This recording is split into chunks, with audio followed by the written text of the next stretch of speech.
part of that plan, of course, is to induce the gradual surrender of American sovereignty, piece by piece and step by step, to various international organizations, of which the United Nations is the outstanding but far from the only example. Now, here are the aims for the United States. 1, greatly expanded government spending for every conceivable means of getting rid of ever larger sums of American money as wastefully as possible. 2, higher and then much higher taxes. 3, an increasingly unbalanced budget despite the higher taxes. 4, wild inflation of our currency. 5, government controls of prices, wages, and materials, supposedly to combat inflation. 6, greatly increased socialistic controls over every operation of our economy and every activity of our daily lives. This is to be accompanied, naturally and automatically, by a correspondingly huge increase in the size of our bureaucracy and in both the cost and reach of our domestic government. 7, far more centralization of power in Washington and the practical elimination of our state lines. There is a many-faceted drive at work to have our state lines eventually mean no more within the nation than our county lines do now within the states. 8, the steady advance of federal aid to and control over our educational system, leading to complete federalization of our public education. 9, a constant hammering into the American consciousness of the horror of modern warfare, the beauties and the absolute necessity of peace, peace always on communist terms, of course.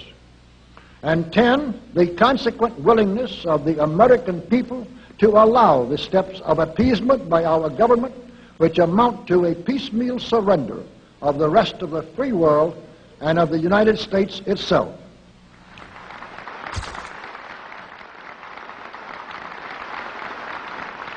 So brush the insider's dust out of your eyes, my friends, and the communist soap suds out of your brain, and ask yourselves in all honesty, what on earth is wrong with the United States simply minding its own business?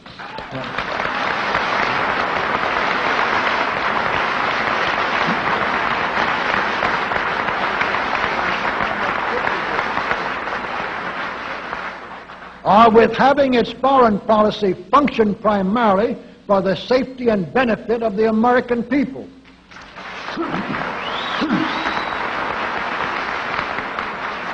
Which is exactly what we had done for the first 140 years of our existence as a nation, to the incredible advantage of ourselves and everybody else.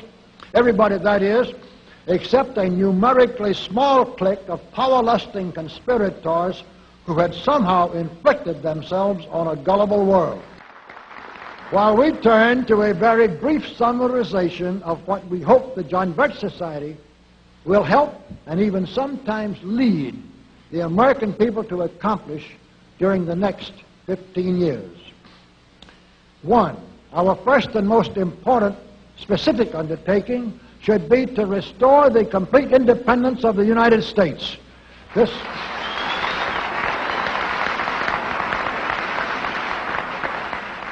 This includes our resolution to get us out of the United Nations and get the United Nations out of the United States.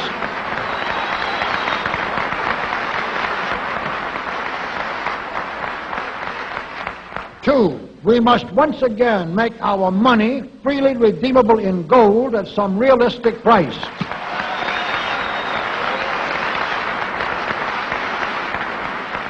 And we must take all practicable legislative steps to prevent a recurrence of the enormous thievery and other subversive crimes that have been perpetrated on the American people through a contrived inflation by every president from Franklin Roosevelt through Richard Nixon.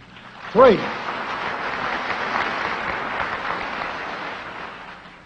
we should reduce the number of government bureaus, of government civilian employees, and the whole quantity of government by at least 50%.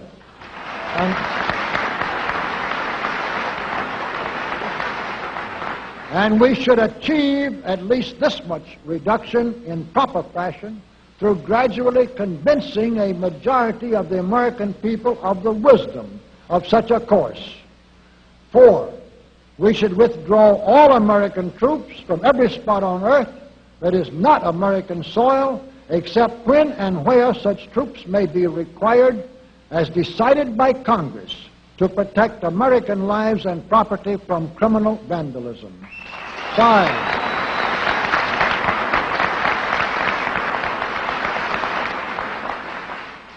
5, we should get government out of the areas and functions and activities where government does not belong.